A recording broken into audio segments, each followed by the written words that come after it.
In Japanese, there are a lot of different ways to change a word to mark your level of politeness of who you are addressing. You might learn in Quechua that you talk about the past as being in front of you because you can see it and you know what happened in the past, whereas the future is behind you because your back is to it because you don't know what it holds. So each of these are sort of an exploration linguistically of how the language works, but also if you are a native English speaker, something you might find new about it. You're listening to Speaking of Language, a podcast recorded at the Language Resource Center at Cornell University. Each week, we explore a topic related to language pedagogy and second language acquisition. This week, on Speaking of Language, we learn about the Planet Word Museum in Washington, D.C. and its innovative exhibits on the wonders of the English language with its curator of programming, Rebecca Roberts. Welcome to a new episode of Speaking of Language. I'm Angelica Kramer, the director of the Language Resource Center at Cornell University. And I'm Sam Lupowitz, the LRC's media manager. Today, we have a very special episode in store for you. We are joined by Rebecca Roberts, curator of programming at Planet Word Museum in Washington, D.C.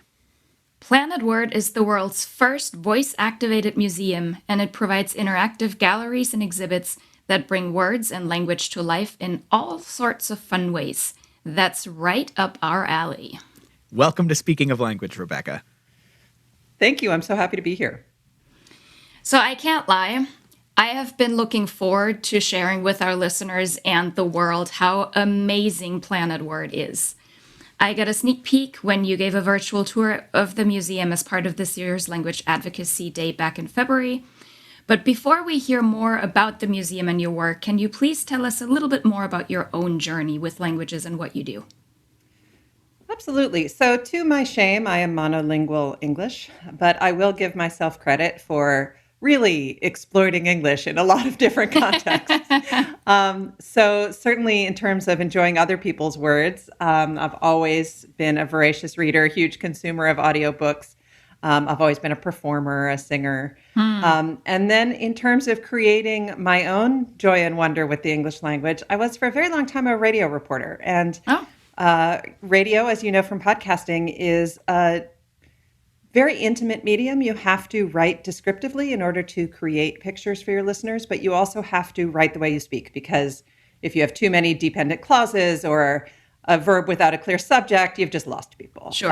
And so that is a really fascinating and wondrous way to explore what English can do. And then I did actually go into print as well. I've published 3 books. I just signed a contract for a 4th, and those are all nonfiction. I write American history. Congratulations. That's awesome. So it's all these different venues and freedoms. And then now I get to actually work in a word museum where not only do I get to play with words for a living, but I get to share the joy and wonder of English with a really diverse audience. Yeah, that's great. Awesome. Well, Planet Word opened its doors in October of 2020. In a nutshell, what is Planet Word and what is your role? Planet Word is a museum of words and language. What does that mean? We have no collection. We don't have words behind glass and text on a wall explaining what that word is. We have no artifacts. It is an exploration of why English is so beautiful and wondrous and all the wonderful things you can do with it. We do explore other languages in some contexts as well, but I will say it is an English language-based museum. My role is curator of programming, which is a delightful title that tells you absolutely nothing about what I do for a living.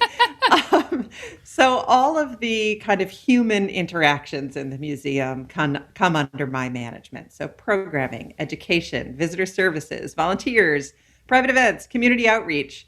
I didn't have anything to do with the design and installation of the exhibits themselves, but every time a human walks into the building and interacts with one of those exhibits, then that comes under my world. So when you walked us through the museum as part of the conference, the experience starts with the speaking willow tree when you actually are fortunate enough to be there in person. And the entire museum has 9 galleries that introduce visitors to the power of words through aspects like jokes, speech making, and music. So how exactly do those galleries engage visitors? And very importantly, what's your favorite joke? Ooh, here's my favorite joke. My favorite joke in the museum. Yes. I will not say it's my favorite joke of all time. Okay. Why did the Norwegian military put barcodes on its ships? Why? No so idea. they could Scandinavian.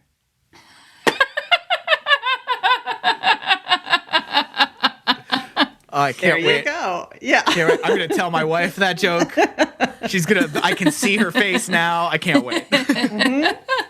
Yeah, you might get the eye roll.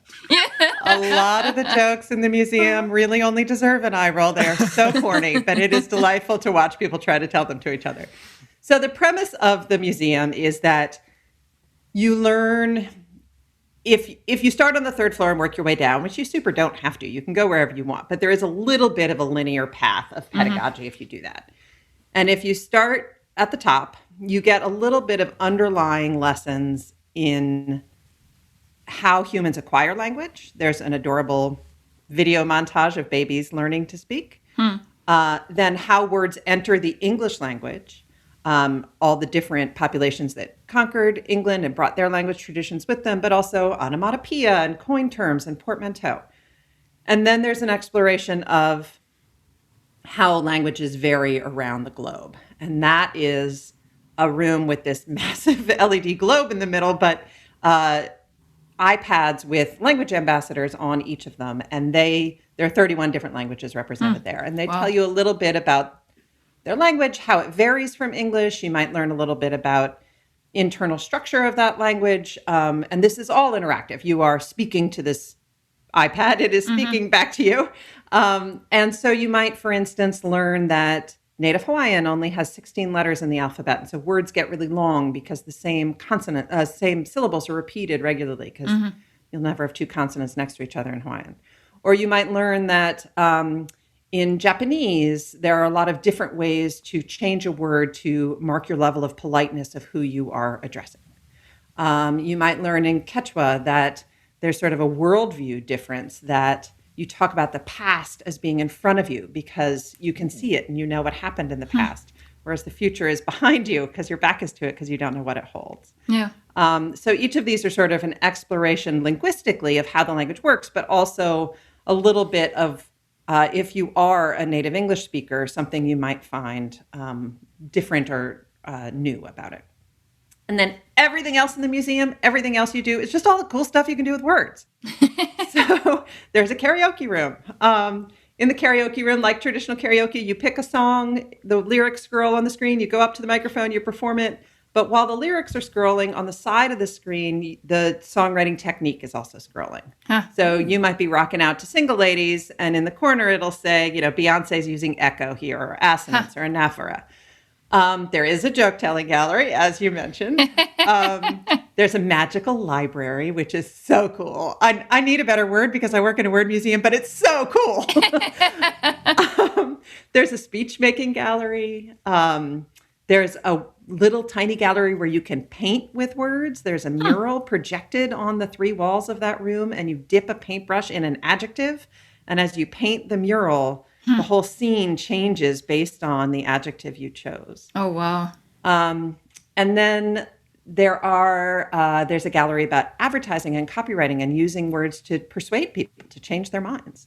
And then the final gallery it's called Words Matter. And it sort of brings this all together about, yes, words are wondrous and beautiful. They're also really powerful. And we take a descriptive, not a prescriptive view of language in the museum. You can use language however you want. We all have that power. There is not one right way to speak English. If you were taught there was one right way to speak English, you were taught that by people who speak English a certain way. Their way isn't better than anyone else's. And so that is freedom, but it's also power. You get to change English however you want. So that final gallery sort of emphasizes that words can change your life. And there are some first-person narratives in there. There's a recording booth in there for you to tell your own word story. And then it's, exit through the gift shop like all good museums, but it's just sort of content everywhere you turn. Fantastic. This is amazing. I want to go now, immediately. We can't wait to welcome you. The museum website, which we'll have a link to in the show notes for our listeners, the website features resources for educators. What are some ways that language educators can incorporate the museum and its resources into their teaching, both virtually and in person? So when we developed our educational resources, we expected that would be in person. And then this year happened, right? Did it ever? So we went through each of the galleries. And there is, although everything is fun and you can come away from this museum singing karaoke and not learning a thing if that's what you want to do, because museum education is informal and optional.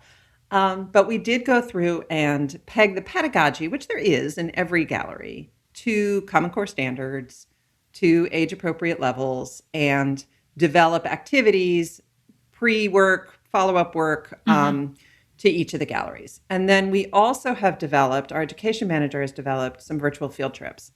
And those, we thought would be a stopgap, but we're going to keep offering them long after we're able to welcome kids to the building because it broadens our reach so well. So there's one based around the joke-telling gallery that's about idioms, idiomatic language, and expressions. And that has actually been particularly interesting. That's a middle grades level field trip, but it's been particularly interesting in ESOL classes because idiomatic language is so different language to language. And then we have one that's developed around that copywriting and advertising gallery that helps kids sort of put a critical eye. It's an upper level field trip on the media they're consuming and understand what advertisers and even people who are trying to sell an issue, not a product, are trying to make you think about with the words they're choosing. That's wonderful. So where can our listeners find out more about Planet Word? Where are you? When can they come see you? So we are in the historic Franklin School at the corner of 13th and K Northwest in downtown Washington, D.C. It's a really striking building. It's an 1869 schoolhouse with turrets and weather vanes. And it's just one of those things where native Washingtonians have passed it for years and thought, what is that castle at the corner of 13th and K? And it's very close to a bunch of metro stops, and it's right on the north side of the mall. So if you're in the neighborhood looking at, Ford's Theater and the White House and things like that, come on down. Online, planetwordmuseum.org is our website. Not only can the museum is free, so you can reserve free passes there if you are able to come visit. But also, we've really developed a nice, robust stream of virtual programs. Again, something we thought would be a stopgap, but has been so much fun that we are going to continue those long after we're able to welcome groups back to the museum.